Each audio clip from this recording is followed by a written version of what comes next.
నెహెమ్యా గ్రంథం 5వ అధ్యాయము 1వ వచనం. తమ సహోదరులైన యూదుల మీద జనులను వారి భార్యలను కఠినమైన ఫిర్యాదు చేసిరి. 2వ వచనం.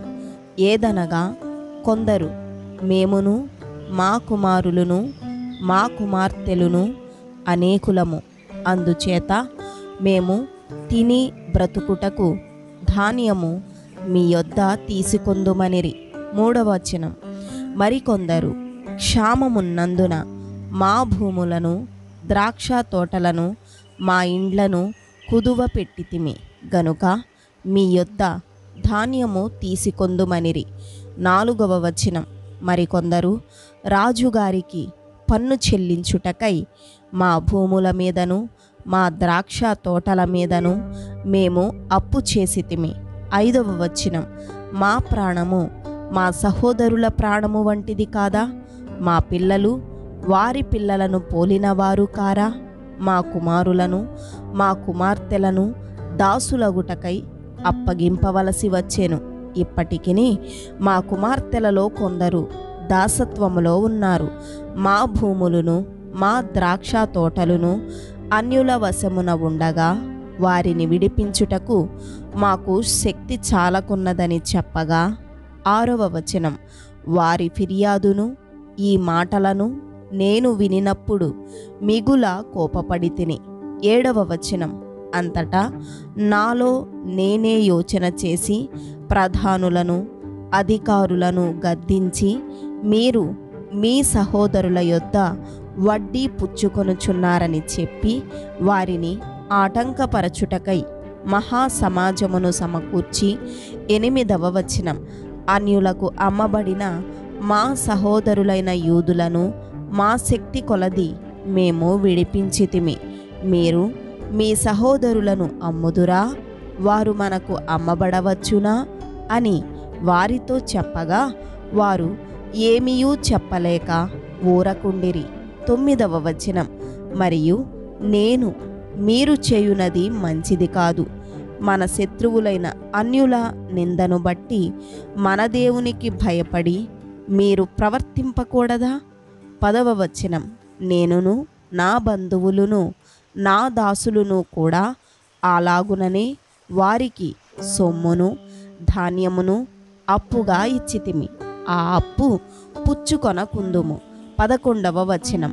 ఆ దినములలోనే వారి యొద్ద మీరు అపహరించిన భూములను ద్రాక్ష తోటలను ఒలీవ తోటలను వారి ఇండ్లను వారికి అప్పుగా ఇచ్చిన సొమ్ములోను ధాన్యములోను ద్రాక్ష రసములోను నూనెలోను 100వ భాగమును వారికి మరలా అప్పగించుడని నేను మిమ్మును బతిమాలుచున్నాను అంటిని. 12వ వచనం. అందుకు వారు నీవు చెప్పిన ప్రకారమే ఇవన్నీయు ఇచ్చివేసి వారి యొద్ద ఏమీయు కోరమనిరి. అంతటా నేను యాజకులను పిలిచి ఈ వాగ్దాన ప్రకారము జరిగించుటకు వారి చేత ప్రమాణము చేయించి తిని. 13వ వచనం. మరియు నేను నా ఒడిని దులిపి ఈ ప్రకారమే దేవుడు ఈ వాగ్దానము నెరవేర్చని ప్రతివానిని తన ఇంటిలో ఉండకయు తన పని ముగింపకయు నుండునట్లు దులిపివేయును. ఇటువలే వాడు దులిపివేయబడి ఏమీయూ లేనివాడుగా చేయబడునుగాక అని చెప్పగా సమాజకులందరూ అలాగు కలుగునుగాక అని చెప్పి యెహోవాను స్తుతించిరి. జనులందరూ ఈ మాట చొప్పుననే జరిగించిరి. 14వ వచనం.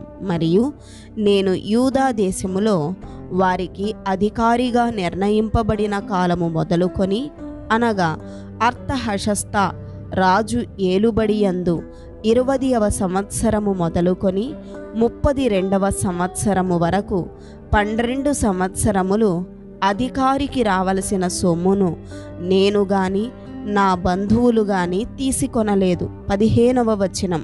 అయితే నాకు ముందుగా నుండిన అధికారులు జనుల యొద్ద నుండి ఆహారమును ద్రాక్ష రసమును 40 తులముల వెండిని తీసుకొనుచూ వచ్చిరి.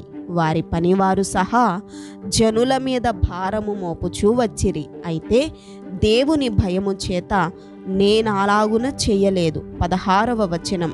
ఇదియుగాక నేను ఈ గోడ పని చేయగా నా పనివారును ఆ పని చేయుచూ వచ్చిరి. 17వ వచనం.